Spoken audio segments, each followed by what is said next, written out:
안녕하세요. 여러분들의 모유수유 도우미 지니마미TV의 지니맘입니다. 저희 몸이 60kg라고 하면 38.8kg은 산소이고요. 10.9kg 탄소로 이루어져 있습니다. 나머지 중 6kg은 수소, 1.9kg은 질소, 그리고 1.2kg 칼슘, 0.6kg은 인이랍니다. 0.2kg 칼슘으로 저희 몸의 구성 성분은 이렇게 이루어져 있는데, 이렇게 평생을 이런 영양소로 균형을 이루던 저희 몸은 출산을 통해 엄청난 무게와 성분이 확 변하게 됩니다.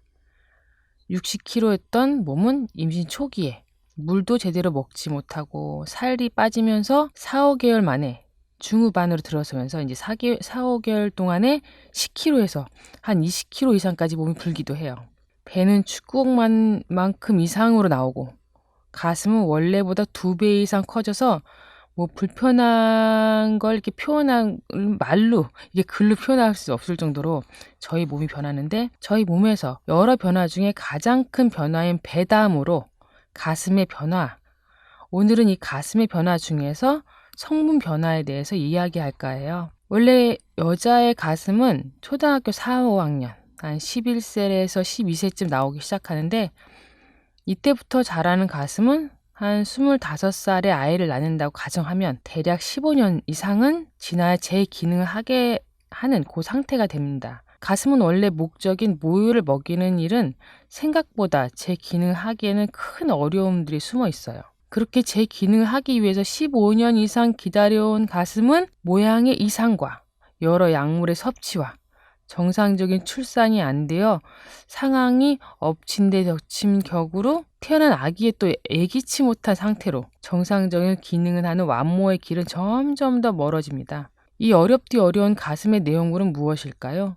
유선엽과 유선관, 그리고 모유이랍니다. 이 유선엽이라는 것은 혈액을 모유로 바꿔놓은 유방폐포가 모여서 포도 다발과 같은 모양을 하고 있는 것인데, 유선관은 젖이 나오는 이 통로, 이 관이거든요. 그 젖꼭지 주변으로 많은 통로가 모여 있어요. 그게 유선관이에요. 이 두 가지 외에 또 안에 내용물 모유가 있는데, 아이가 태어나자마자 엄마의 젖꼭지를 빨면 자극이 되어서 엄마의 뇌하수체로 전달하게 돼요. 처음부터 나오는 게 아니고 아이가 젖꼭지를 빨면 그 다음에 엄마의 뇌하수체로 전해지는 게 다음 과정이에요. 그러면 또 뇌에서, 이번엔 뇌에서 무슨 현상이 일어나냐면은 뇌 속에 있는 앞부분 전엽체에서 프롤락틴은 분비하라고 이제 명령을 내리거든요. 근데 이 뒤쪽 후엽에 있는 옥시톡신은 모든 수유 여성에게 모유를 나와라라고 이동하기 위해 모유의 유관을 수축시키는 일을 해요.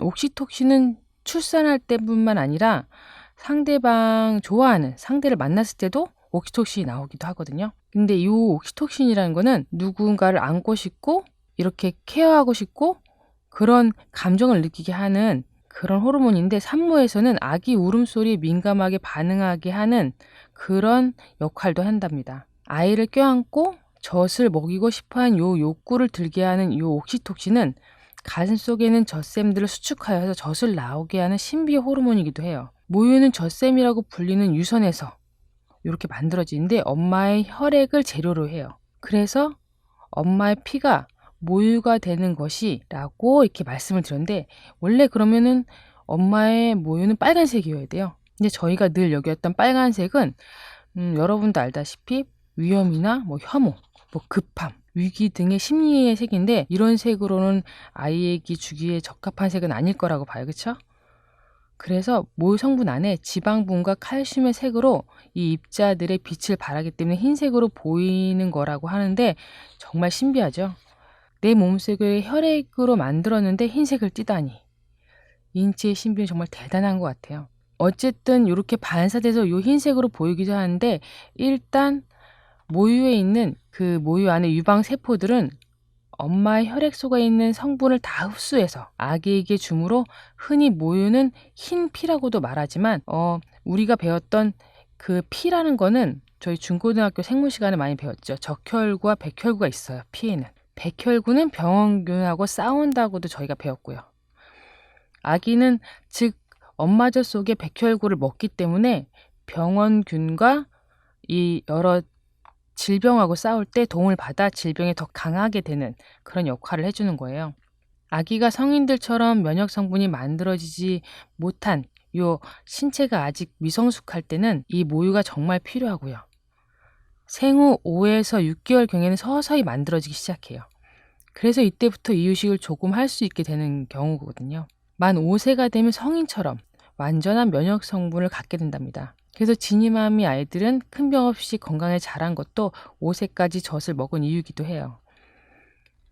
알고 나면 실로 엄청난 이 젖은 신의 선물이기도 하고 여러 문학의 대표의 표현이기도 하죠. 그 화이트 블러드 셀이라고 하는 흰피를 모유라고 얘기하는데 적혈구와 백혈구 두 가지 중에 적혈구가 없고 백혈구만 있는 피라고 해요. 알고 나면 실로 엄청난 이 젖은 신의 선물이기도 하고 여러 문학의 표현의 대표 표현이기도 해요. 몸의 모든 체액 중에 한 기관만 나오도록 창조주께서 만들었거든요. 조절 불가능하게 만든 이 체액은 제 몸에 눈물과 콧물과 소변과 땀 중에 가장 신성한 거라고 생각이 들어요. 모유는 정말이지 아이를 키우면서 잠시만 나오는 엄청난 선물이라는 거예요. 모유를 대체하여 분유나 우유를 사용하는 모든 것의 근본은 모유라는 겁니다. 지금 저희는 편리와 합리, 그리고 산업화된 사회에 살면서 너무도 빠른 것에 직접적으로 전 세계를 들여다보고 관계보다는 관심의 시대로 살고 있지만 아직까지 변하지 않고 고대의 것이 유지되는 것은 생명과 이 관련된 과정의 시간이라고 봅니다. 서울에서 포항 꼬리까지 10일 이상 걸리던 것이 하루가 아닌 몇 시간만 들여도 갈 수 있는 빠른 단축 코드 같은 시대에 고대 태초부터 생명이 생겨 낳기까지는 꼬박 10달이 아무 변화 없이 달라지지 않는 것은 무엇을 의미할까요? 근본에 대한 이야기인 것 같습니다. 인간 근본에 대한 변하지 않는다는 것. 그 근본을 지켜야 우리가 정상적인 생명까지 이루어진다는 것을 말하고 있어요. 저희 몸이 정상적인 음식과 정상적인 생활 패턴, 정상적인 생각과 마음을 먹어야 저희 몸에서 나오는 것들이 정상이 되는 거예요. 저희 시어머니께서 적십자 봉사를 오랫동안 해오시면서 적십자에 혈액관리본부 안내원 봉사를 하셨거든요. 그러다 보면 이제 아침에 무엇을 먹었는지 수혈해 보면 다 안다 하시더라고요. 라면이나 빵, 인스턴트를 먹은 사람의 수혈 중에는 맑은 현소판 수혈을 하다 보면 진하고 찐떡인 노란 액체가 나온다고 해요. 수혈 전에 먹은 음식이 건강하지 못했다는 것이래요. 수혈자들에게 물어보면 대번 그런 것들을 먹었다고 멋쩍게 이야기를 하기도 하고요. 깨끗하고 맑은 물이 나오면 아침에 정상적인 식사를 하신 분이래요. 이 혈소판의 색깔을 보고도 식사를 알 수 있는데 우리의 피는 우리가 먹은 음식으로 구성이 되고요.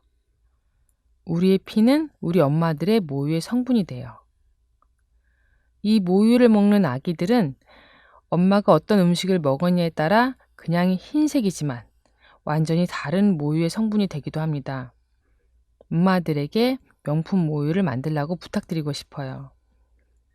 아이를 위해서 건강한 음식을 드시고 건강한 운동과 햇빛을 통해 명품 모유를 만드시라고 권해드리고 싶습니다. 아이에게 늘 좋은 것들을 주고 싶은 엄마는 먼저 명품이 되어야 합니다. 아침에 먼저 일어나 아이에게 주어야 할 좋은 재료들로 아이에게 좋은 젖을 선물해 주세요. 일어나자마자 스트레칭부터 하시고요. 하루가 꽉 차도록 사랑을 부어줘도 모자른 우리 아이들에게 엄마가 해줘야 할 것들이 너무 많은데 그 무엇보다도 엄마의 건강이 먼저인 것 같습니다. 엄마의 먹거리는 곧 아이에게 주는 모유의 성분이니 엄마들에게 건강한 음식 드시라고 신선한 음식 만들어 드시라고 부탁드리고 싶어요. 오늘도 아이들과 온전히 수고하고 애쓰셨습니다. 엄마들의 모유 수유를 응원합니다.